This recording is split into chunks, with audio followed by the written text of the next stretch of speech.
Square Asset Management was founded nearly 20 years ago. It's now one of the leading players in the real estate sector in Portugal, with 2 billion euros in assets under management. Looking ahead, the company believes that new technologies will be a key driver for growth in the future. I'm here in Davos to speak with Pedro Coelho, CEO of Square A.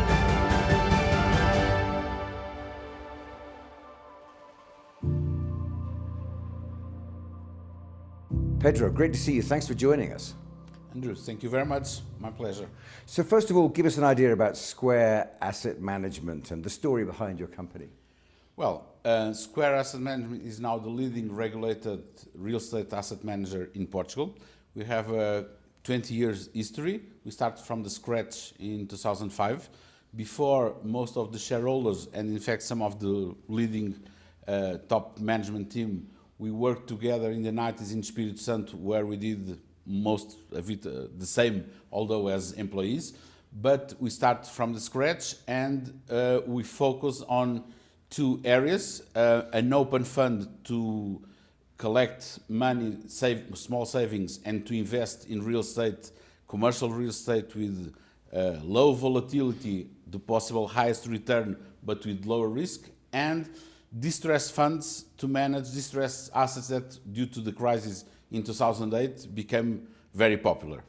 And then we switch a little bit to have a third arm, which is to be the local service provider for a lot of the foreign investors that are investing in Portugal. And now Portugal is very popular for not only residents, companies, but also investors. And so many of them, they would prefer to have someone in the ground that already know the country instead of creating their own structure, and so to give the highest possible return on a risk return adjust depending on their profile. I mean, you've grown really quickly in the past 20 years, it has to be said. I mean, what's the ethos? What are you trying to do with these different funds that you have?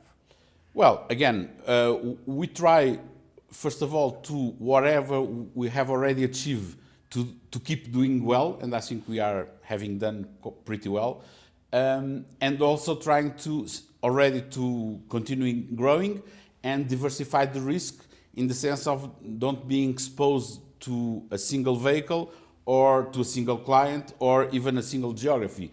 Over the last 2 years, we started investing in Spain as well. So we have the largest regulated Iberian fund that is 1.2 billion euros nowadays. 100 million of that is in Spain, and we invest all across sectors. And so we are now trying to have a Spanish distributor so that we could have the same success in Spain that we have been achieving in Portugal.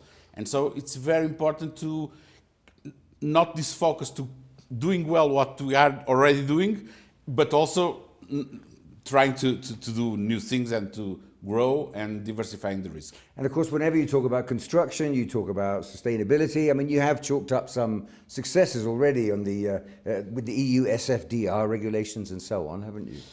Yes, so our two open funds are the first two funds in Portugal being Article 8 on SFDRs. And so, as you know, this is a trend and a very important issue nowadays. So we are very focused to continue and not to stay as Article 8, but also to improve on that. But again, in Portugal are the two first funds being Article 8, which in real estate, which is very important for us. It strikes me that the investor profile that you have in your funds being from the lowest investment right to the kind of corporate or investment level as well. You embrace all these different opportunities and possibilities for people to get involved in what you're doing. Do you think that explains how you've accelerated so quickly in the Portuguese market?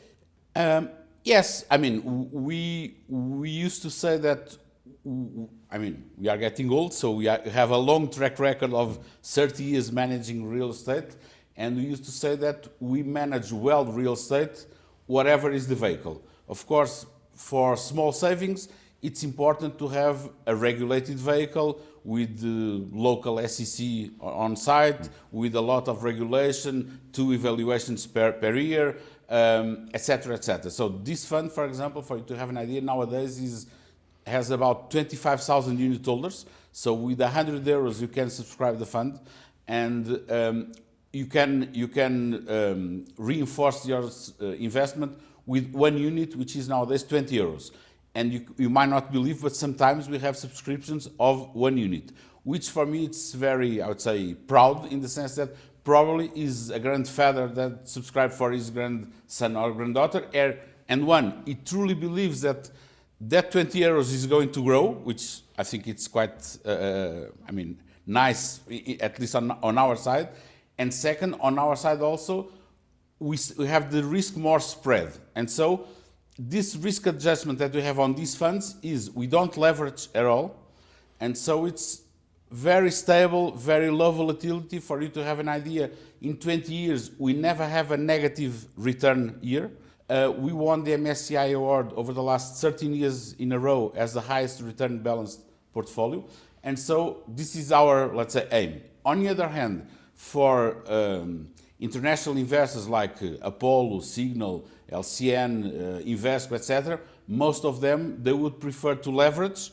And of course, then the risk is different. And I think we all know what we suffered over the last 12 to 18 months so on the rising up of interest rates, and so in mortgages and etc. But of course, on the good years, the return is higher. So we think that what is important is the core thing is managing real estate. A part of that, you have like a higher tier of what is the construction to have the return adjust for the investors that you have. I mean, all these issues I've discussed at length at a conference like this one here at Davos. One thing that's coming up more and more, and certainly will feature greatly in 2024 and going forwards, will be this idea of the circular economy. Does that chime with you? Do you relate to that idea of a circular economy? Yeah, of course. So, of course, as you know, ESG is now on board. Square, over the years, I would say, now what is more the new thing is the E, because S and G, we were already focused for all the years, and so we have a capacity to return the top management. No one on the top management left the company in 20 years, so everyone that is arriving, they stay in the company and they like to stay. Now the E is the new thing, I would say, and so of course we are doing a lot of reposition of assets to having more energy efficiency, to have the certificate with a higher degree, to have solar panels, but I think it's important for people that don't know Portugal so well. 2 governments ago, so like 10 to 15 years ago, there was a government that was like of leading in Europe on the clean energy, and so Portugal is the country in Europe that is less depending on the old energy. So nowadays, that is the energy cost is lower because of that, and so clean energy in Portugal, of course, we have weather conditions to that. That is a lack, a lack that we have it. So, yeah. But we didn't do nothing, and we did. And Portugal, anyway, has become a very attractive destination, not only for visitors, but for people wanting to live there and make their homes there and so on. What do you think is the attraction of Portugal for outsiders at this stage?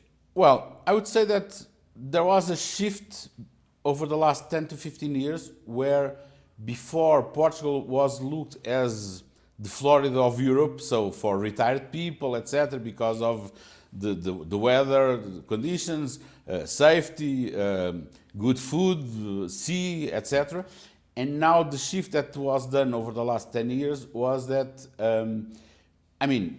the world is getting smaller from one side, and so connections, Wi-Fi, etc., and the digital nomads, and so also the pandemic, etc., makes that people can work in different countries, 2 different countries as well. So, and also due to the geopolitical situation, Portugal, instead of being and used to be seen as a periphery country, nowadays it seems that the globe changed a little bit, because with the political tensions that are in the United States and in South America, mainly Brazil, the main economy, and Argentina as well, but also the war in Ukraine, etc. So Portugal is more in the middle of everything. And so we feel that we have individuals and companies that from one side are in Europe, but they would prefer to move to Portugal because labor cost is lower, real estate costs, not in housing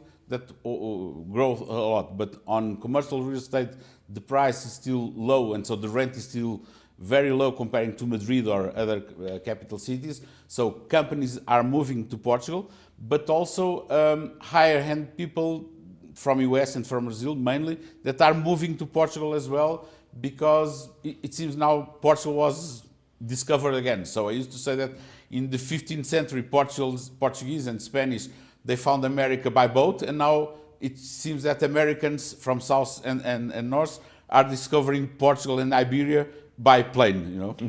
Pedro, thanks very much indeed. Pleasure talking to you. Thank you, Andrew. Thank you.